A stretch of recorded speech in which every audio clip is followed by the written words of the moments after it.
नमस्कार भाइयों। एक भाई हैं, एक साधक हैं जो तकरीबन 9 महीने से ब्रह्मचर्य का साधना कर रहे हैं, अर्थात 9 महीने से ब्रह्मचर्य का पालन कर रहे हैं। और 9 महीने के ब्रह्मचर्य से भाई जी को जो बेनिफिट मिले हैं, जो लाभ मिले हैं, उसको लिख करके भाई जी कमेंट बॉक्स में बतलाए हैं।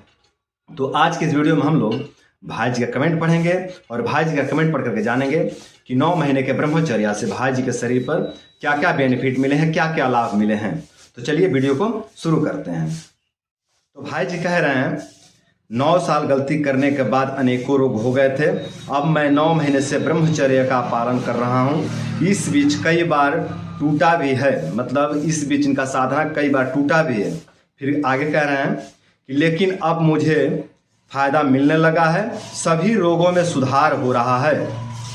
फिर आगे कह रहे हैं 27 साल का हूँ, वात प्रकृति का हूँ, मतलब उम्र इनका 27 साल है और इनके शरीर का प्रकृति वात है।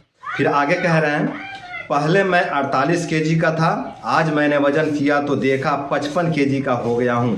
धन्यवाद भाई जी।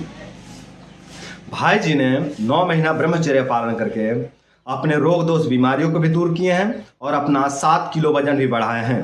तो दोस्तों, यदि आप लोग भी ब्रह्मचर्य व्रत का पालन करते हैं तो आपके भी शरीर पर इसी तरह का बेनिफिट, इसी तरह का शुभ प्रभाव देखने को मिलेगा।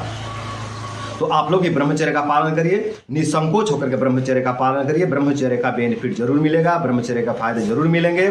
चिंता मत करिए। बहुत से भाई चिंता करते रहते हैं, बहुत से भाई घबराए हुए रहते हैं कि ब्रह्मचर्य से सुधार होगा कि नहीं होगा। मेरे भाई जरूर सुधार होगा। आपके सामने यह रिजल्ट, 9 महीने का ब्रह्मचर्य का रिजल्ट आपके सामने है। तो आप लोग ब्रह्मचर्य का पालन करिए, धैर्य के साथ ब्रह्मचर्य का पालन करिए, बेनिफिट जरूर मिलेगा। और जो भाई नकारात्मक कमेंट करते हैं, जो कहते हैं हम तो 5 महीने से ब्रह्मचर्य का पालन कर रहे हैं, हम तो 7 महीने से ब्रह्मचर्य का पालन कर रहे हैं, हम तो 8 महीने से ब्रह्मचर्य का पालन कर रहे हैं, हम 10 महीने से ब्रह्मचर्य का पालन कर रहे हैं लेकिन हमें कोई बेनिफिट नहीं मिला, जो लोग भी इस तरह का कमेंट करते हैं उन लोगों को ये वीडियो जरूर देखना चाहिए और इससे देख करके प्रभावित होना चाहिए और प्रभावित होकर के पुनः ब्रह्मचर्य का शुरुआत करना चाहिए और देखना चाहिए कि हमसे कहाँ गलती हो रही है, कहाँ चूक हो रही है। उस गलती को, उस चूक को सुधारना चाहिए और फिर जो है कि ब्रह्मचर्य को जारी रखना चाहिए।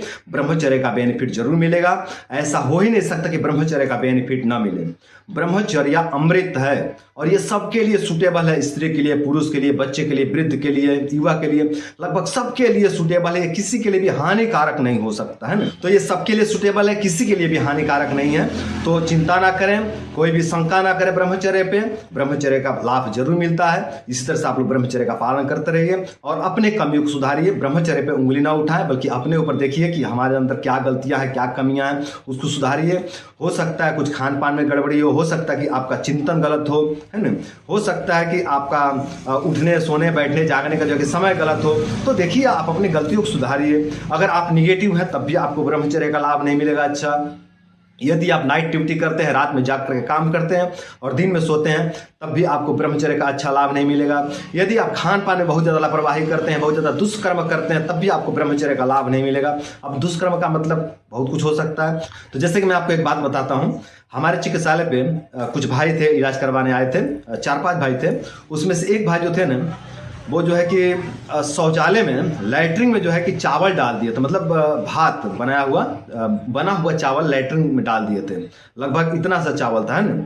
तो पूरा जो है कि लैट्रिन भरा हुआ था चावल से। मैं गया, मैं देखा तो मेरा दिमाग खराब हो गया। मैं बोला कि ये क्या है भाई, ये किसने किया? तो कोई बोल नहीं रहा है।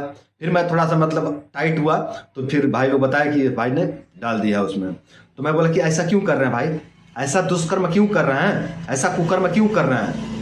आपको पता है कि आप एक तो बीमार हैं, आपकी स्थिति बहुत खराब चल रही है, आप ऐसे ही रोग दोष से ग्रसित हैं, फिर इस तरह का कुकर्म, इस तरह का पाप कर्म क्यों कर रहे हैं आप? क्या लगता है कि आप इस तरह का पाप कर्म करके आप ठीक हो पाएंगे? कभी नहीं हो पाएंगे। आपको क्या लगता है कि ये जो अन्न आप लैट्रिन में डाल दिए उसमें कोई जीवन नहीं है? क्या उसमें जीवन नहीं है? देखिए दोस्त, अगर अन्न में, अगर चावल में, अगर भात में, अगर रोटी में जीवन नहीं है तो आपको जीवन कैसे देता है? समझिए एक बार को, उसमें जीवन है तभी तो आपको जीवन देता है, तभी तो आपको जीवन प्रदान करता है। तो उसके पास जीवन है, वो मृत नहीं है, उसके पास जीवन है। उसका इज्जत करिए। अगर उसका अनादर करते हैं, उसका अपमान करते हैं, उसका इज्जत नहीं करते हैं, उसको लैट्रिन में डालते हैं, उसको गलत जगह पे जो है कि डालते हैं, तो आपका दुर्दशा होना तय है।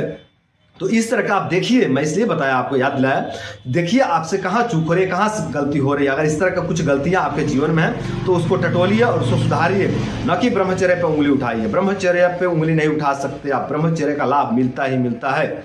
ब्रह्मचर्य से कोई नुकसान नहीं होता, और ब्रह्मचर्य कोई धारण करे उसको लाभ ना मिले, ऐसा हो ही नहीं सकता कभी। तो आप अपने गलतियों को सुधारिए, ब्रह्मचर्य पे उंगली ना उठाइए दोस्त।